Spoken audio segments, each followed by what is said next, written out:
Morning dear students. पिछले class में हम लोग पेज नंबर 80 तक हो चुका था। आज हम लोग पेज नंबर 81 करेंगे ईवीएस में। ओके, चैप्टर 10 चल रहा है हमारा, हु तू तू हु तू तू। चलिए स्टार्ट करते हैं। Do you play kabaddi? क्या आप कबड्डी खेलते हैं? Is there a girls kabaddi team in your school? क्या आपके स्कूल में कोई गर्ल्स का टीम है कबड्डी का? Do you think that your grand mother played kabaddi when they were your age? क्या आप ऐसा सोचते हैं कि आपकी दादी माँ या नानी माँ जब आपकी एज की थी, आपकी उम्र की थी, तब वो कबड्डी खेलती होंगी? आस्क देम, आप उनसे पूछिए। ओके, यह देखिए बॉक्स में लिखा हुआ है। इस बॉक्स में do girls in your area play kabaddi?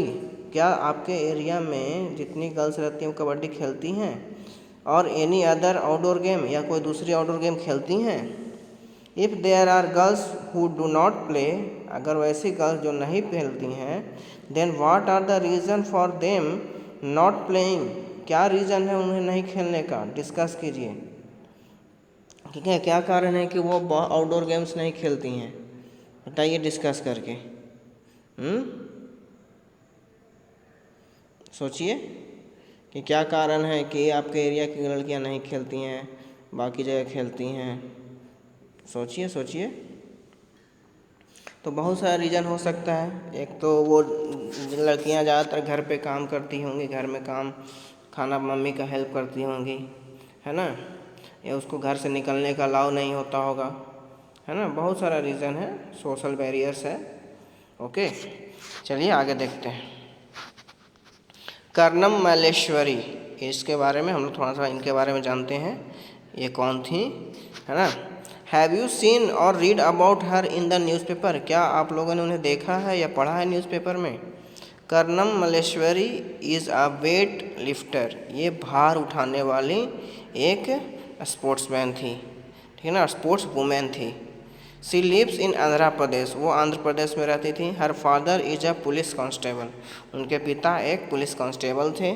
Malleswari started lifting wait when she was 12 year old, जब वो 12 साल की उम्र में थी तभी से वो वेट लिफ्टिंग सीखने लगी थी। Now she can lift a weight of 130 kilogram, यानी अब वो 130 किलोग्राम का वज़न उठा सकती हैं। Karnam has won 29 medals in international events, Karnam ने 29 मेडल्स जीता है इंटरनेशनल इवेंट्स में, है ना। हर 4 sisters also practice weight lifting, उनकी जो 4 बहनें हैं वो भी वेट लिफ्टिंग का प्रैक्टिस करती हैं, है ना। तो लड़कियां भी बहुत आगे हैं खेल कूद में। ऐसा नहीं है कि सिर्फ लड़के हैं, लड़कियां भी बहुत आगे थे, समझ गए। लड़कियां भी देश का नाम रोशन कर रही हैं। चलिए आगे देखते हैं। A स्टोरी ऑफ 3 सिस्टर्स, देखिए 3 बहनों की कहानी। लुक एट दिस फोटोग्राफ, ये देख रहे हैं फोटोग्राफ आप लोग, इसमें 3 लेडीज़ दिख रही हैं, ये है ना, तो इन्हीं के बारे में कहानी है। Look at this photograph, don't they look like simple grandmothers, वो सिंपल ग्रैंड मदर्स नहीं देखने में लगती हैं, दादी माँ या नानी माँ नहीं लग रही हैं देखने में simple, but they are different, लेकिन वो डिफरेंट हैं। कैसे, देखिए। The picture of the 3 sisters, 3 बहनें, क्या क्या नाम है? ज्वाला, लीला एंड हीरा, है ना। एक का नाम है ज्वाला, एक का नाम है लीला और एक का नाम है Heera. They lived in Mumbai, Mumbai में रहती हैं ये तीनों। All 3 of them play kabaddi, तीनों कबड्डी खेलती थीं। And taught the game to others, और दूसरे को सिखाती भी थी। Jwala tells, when we were young, जब हम लोग यंग थे, girls were not allowed to play this game, उस समय जब हम लोग यंग थे तो उस समय लड़कियों को ये गेम खेलने का अलाउ नहीं किया जाता था, है ना। People thought that if girls played such rough games nobody would marry them, लोगों का ऐसा सोचना था कि अगर लड़कियां इस तरह का गेम खेलेंगी तो कोई उनसे शादी नहीं करेगा। They also said that the girls had to wear boys clothes to play kabaddi, वो ऐसा सोचते थे कि कबड्डी खेलने के लिए लड़कियों को लड़कों वाला कपड़ा पहनना पड़ेगा, टी शर्ट और हाफ पैंट, है ना। That is why they stopped girls from playing, इसलिए वे लोग लड़कियों को खेलने से रोकते थे। ओके, देखिए ये अपने बारे में कहानी बता रही हैं। चलिए आगे देखते हैं। The sisters were young when their father died, जब सिस्टर तीनों बहनें जब यंग थी तो उनके पिताजी का देहांत हो गया, है ना, डेथ हो गया था। देयर मदर एंड मामाज, यानी जो मामा होते हैं मम्मी के भाई, उनकी माता उनके मामा जी ब्राउट देम अप, उन्हें वहाँ से ले आई। Both uncles use to play kabaddi and kho kho, दोनों अंकल यानी दोनों मामा जो थे उनके, वो कबड्डी और खो खो खेलते थे। They encourage the 3 girls to play kabaddi, उन्होंने तीनों लड़कियों को इनकरेज किया कबड्डी खेलने के लिए, है ना, साहस दिया, यानी खूब मोटिवेट किए। Jwala and Leela talk about their experiences, Jwala और लीला जो है अपने एक्सपीरियंसेस के बारे में बात करती हैं कि कैसे उनका एक्सपीरियंस क्या रहा, है ना। ऑलमोस्ट 50 ईयर्स अगो, मतलब लगभग 50 साल पहले, when they were started to play kabaddi, girls never got a chance to play this game, जब वो 50 साल पहले ये गेम शुरू करना स्टार्ट की थी, कबड्डी खेलना शुरू की थी, तो उस समय लड़कियों को कोई चांस नहीं मिलता था ये गेम खेलने के लिए। Parents did not let them play the game, parents जो है उन्हें खेलने नहीं देते थे ये गेम। But we always felt that we should play and my uncles and my mother supported us, यानी हम लोग ऐसा हमेशा सोचते थे कि हम लोग ये गेम खेलेंगे, हमारे मामा और हमारे माता जी सपोर्ट करेंगे, और करते भी थे, बिल्कुल करते थे। We three learned the game and some other girls also joined us, हम लोग तीनों ने यह गेम सीख लिया और कुछ अदर लड़कियां भी ये गेम ज्वाइन की सीखने के लिए। We performed a kabaddi club, we formed a kabaddi club, हम लोगों ने एक कबड्डी क्लब का फॉर्म किया। Which is active even today, जो कि आज भी वो चल रहा है क्लब, कबड्डी क्लब, समझे, आज भी वो कबड्डी क्लब चल रहा है वहाँ पे, कहाँ पे, जहाँ पे इन लोगों ने शुरुआत किया था। अब देखिए रिमेम्बरिंग दोज डेज, यानी उन दिनों का याद। Leela and Heera still get very excited when they talk about their matches, Leela और जो हीरा थी वो आज भी बहुत एक्साइटेड हो जाती हैं जब वो सब मैचों के बारे में बात निकलता है, जब वो खेलती थी। They tell how they won some matches which they were about to lose, बताती हैं वो कि वो मैच ऐसा मैच जीती थी कि वो मैच हारने वाली थी, और ऐसा मैच उन लोग जीत गई थी। This was possible because of their strong will, और ये ऐसा इसलिए पॉसिबल हुआ क्योंकि उन लोगों के पास स्ट्रॉन्ग विल था। स्ट्रॉन्ग विल मतलब कि एकदम साहस था कि नहीं, हम नहीं हार मानेंगे, हमको जीतना है ना। During those matches some very interesting things happened, उस मैचेस के दौरान कुछ बहुत ही इंटरेस्टिंग चीज़ हुआ था। Once they had to go to a different town for a big match, एक बार उन्हें दूसरे शहर जाना पड़ा था बड़ा मैच खेलने के लिए। लीला टेल्स, लीला बताती हैं, the match had to start at 6:30 in the evening, match जो है शाम के 6:30 बजे स्टार्ट हुआ था। We went to see a movie from 3 to 6 o'clock, हम लोग उस समय 3 से 6 का एक मूवी देखने चले गए थे। We thought we would back in time for the match, हम लोगों ने ऐसा सोचा था कि हम लोग मैच से पहले पहुंच जाएंगे ग्राउंड पे। As soon as the movie started, we noticed some noises and disturbance, जैसे ही मूवी स्टार्ट हुआ हम लोगों ने नोटिस किया कुछ हल्ला और डिस्टर्बेंस होने लगा। It was created by our mama, और वो हमारे मामा जी के द्वारा क्रिएट किया गया था। Who was looking for us in the hall with a torch, और जो हमें देख रहे थे हॉल में ढूंढ रहे थे टॉर्च जला के, है ना। मतलब शाम को मैच है 6:30 बजे से, और हम लोग मूवी देखने चले आए 3 से 6 का, तो मामा जी खोजते हुए हॉल में आ गए, जिसके कारण डिस्टर्बेंस होने लगा, हल्ला हंगामा होने लगा था हॉल में, सिनेमा हॉल में। व्हेन ही फाउंड अस, जब उन्होंने हम लोगों को ढूंढ लिया, he gave a big scolding right there in the cinema, उन्होंने हम लोगों को बहुत ही डांट लगाई, है ना। मामा जी ने हम लोगों को डांट लगाई कि शाम को मैच है और तुम लोग अभी मूवी देख रहे हो, है कि नहीं। इसीलिए हम लोगों को कभी भी अपॉर्चुनिटी नहीं खोना चाहिए, अगर अपॉर्चुनिटी मिलता है तो हमें उसका भरपूर फ़ायदा उठाना चाहिए, है ना। अब देखिए, the sister had to face many difficulties because of kabaddi, but that did not reduce their fun, यानी सिस्टर्स यानी बहनों को बहुत सारे डिफ़िकल्टीज़ का सामना करना पड़ा था कबड्डी खेलने के दौरान, लेकिन उनका मस्ती में कोई कमी नहीं आया था। हीरा द यंगेस्ट सिस्टर, हीरा जो थी सबसे छोटी बहन थी, बिकेम अ कबड्डी कोच, वो कबड्डी कोच बन चुकी थी। She wishes that children like you should enjoy and play many games specially kabaddi, वो ऐसा विश करती थी, है ना, कि हम लोग की तरह बच्चे, चाहे लड़कियां हों या लड़के, इस गेम को एंजॉय करें और खेलें, खासकर कबड्डी गेम ज़रूर खेलें, है ना, ऐसा वो विश करती थी। हम लोगों को कभी भी अपॉर्चुनिटी मिले तो उसका ज़रूर फ़ायदा उठाना चाहिए था, ठीक है, चाहिए एनी टाइम। चलिए आगे देखते हैं, पहला क्वेश्चन क्या है। Have you learn any game from a coach, which one, क्या आपने कोई गेम सीखा है किसी कोच से, कौन सा गेम सीखा है?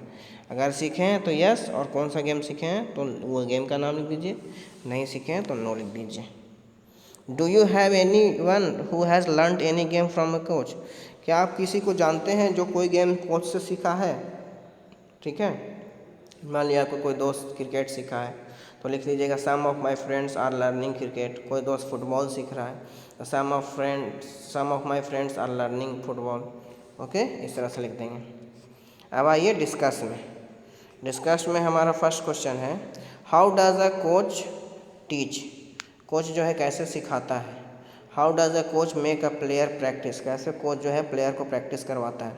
How hard do you think the player have to work, आप कितना मेहनत करता है एक प्लेयर, आप इसके बारे में क्या सोचते हैं लिखना है। इसमें 3 क्वेश्चन है ना बेटा, 3 क्वेश्चन है तो आंसर भी थोड़ा सा बड़ा हो जाएगा। चलिए ध्यान से सुनिएगा, मैं बोल रहा हूँ। A coach teaches the tricks of game to the players, full stop. A coach always encourages and tells the benefits of practice and convinces the player to do practice, full stop. He teaches the game methodically का spelling methodically, he teaches that game methodically, है ना, full stop. Players have to work very hard, full stop. They have to get up early in the morning and do practice for long hours, यानी players को बहुत मेहनत करना पड़ता है, उन्हें सुबह मॉर्निंग में उठना पड़ता है और खूब सारा लंबे समय तक प्रैक्टिस करना पड़ता है। कोच इस तरह से ट्रेन करता है सबको, ट्रिक बताता है ना, इनकरेज करता है। चलिए आगे देखते हैं, नेक्स्ट क्वेश्चन हमारा, have you ever thought of making a club of your favourite game, क्या आप लोगों ने कभी ऐसा सोचा है कि आपका जो फेवरेट गेम है उसका कोई क्लब बनाया जाए? यस, अगर हाँ तो लिखिए yes, I am thinking of making a club for cricket या फुटबॉल या हॉकी, जो मन है वो, ठीक है। नेक्स्ट क्वेश्चन है, imagine that there are 15 children to play kho kho, imagine कीजिए कि 15 बच्चे खो खो खेल रहे हैं। They must form 2 teams with equal numbers 7 each, then 1 player will be left, यानी 7-7 का एक टीम बनेगा तो 7 और 7 14 हो गया, 14 हो गया, लेकिन एक प्लेयर तो बच जाएगा, 15 बच्चे हैं। तो what will you do if this happen, अगर ये ऐसा होता तो आप क्या करेंगे। Have you ever became the extra person in the middle, क्या आप एक्स्ट्रा पर्सन बनना चाहोगे मिडिल में।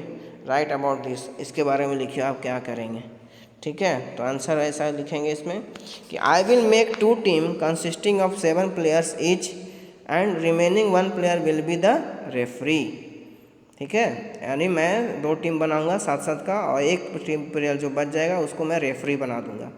उसके बाद लिखिएगा नीचे, yes once I was the extra person in a football match, एक बार मैं या क्रिकेट मैच में मैं एक एक्स्ट्रा पर्सन बना था, है ना, इस तरह से। चलिए नेक्स्ट क्वेश्चन है,